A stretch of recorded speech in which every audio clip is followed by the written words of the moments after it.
महत्वपूर्ण कथन की बात करें तो सबसे पहला है विलोपीकरण। पहला कौन सा है? विलोपीकरण। अनुक्रिया में लंबे समय तक स्वाभाविक उद्दीपक प्रस्तुत न करने पर, अनुक्रिया में लंबे समय तक स्वाभाविक उद्दीपक प्रस्तुत न करने पर अनुबंधन समाप्त हो जाता है। अतः अनुबंधन समाप्त होने की जो मानसिक प्रक्रिया है वो विलोपीकरण कहलाती है। जैसे कि अगर बात करें, जैसे कि भोजन के साथ कुत्ते को क्या लार आई थी, जैसे ही भोजन दिया तो कुत्ते को क्या लार आई। उसके बाद में घंटी, घंटी के साथ उसको क्या दिया? भोजन दिया, तो क्या आ गई? लार आ गई। ऐसे करते करते उसको घंटी के साथ उसको क्या, जैसे ही घंटी बजी उसको पता चलेगा कि लार, उसको लार आएगी, घंटी के साथ लार, घंटी के साथ लार।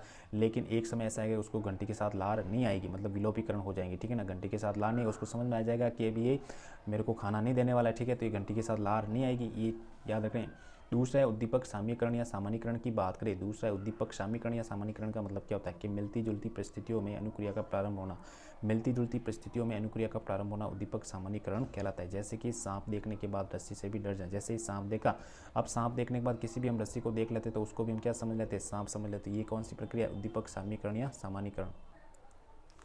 उसके बाद में वॉटसन नामक मनोवैज्ञानिक ने उद्दीपक सामान्यीकरण के तहत अपने 11 माह के पुत्र अल्बर्ट पर प्रयोग किया। वॉटसन नामक मनोवैज्ञानिक ने उद्दीपक सामान्यीकरण के तहत अपने 11 माह के पुत्र पर क्या किया था? प्रयोग किया था।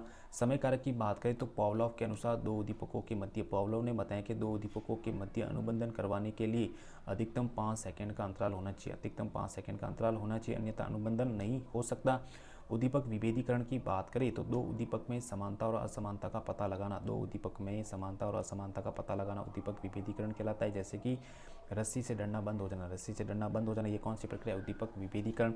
उसके बाद में बुद्धि कारक की बात करें तो पावलोव के अनुसार मंदबुद्धि बालक बालिकाओं को अधिगम नहीं करवाया जा सकता। पावलोव ने कहा था कि जो मंदबुद्धि बालक बालिकाएं उनको हम अधिगम नहीं करवा सकते, उनको हम कोई भी चीज़ को नहीं सिखा सकते, क्योंकि उनमें अनुबंधन करने की क्षमता नहीं होती है, वो अनुबंधन नहीं कर सकते हैं। उसके बाद में जो ये सिद्धांत है इसका शैक्षणिक महत्व क्या है, ये क्या है शिक्षा के बारे में इसका क्या महत्व? तो सबसे पहले छोटे बालकों को सिखाने में सहायक है। जब भी हम छोटे बालकों को सिखाते तो ये सिद्धांत बहुत ही कारगर साबित होता है। दूसरा, अधिगम का ये सिद्धांत जो है पुनरावृत्ति पर सर्वाधिक बल देता है। अधिगम का जो सिद्धांत है पुनरावृत्ति पर सर्वाधिक बल देता है, ठीक है।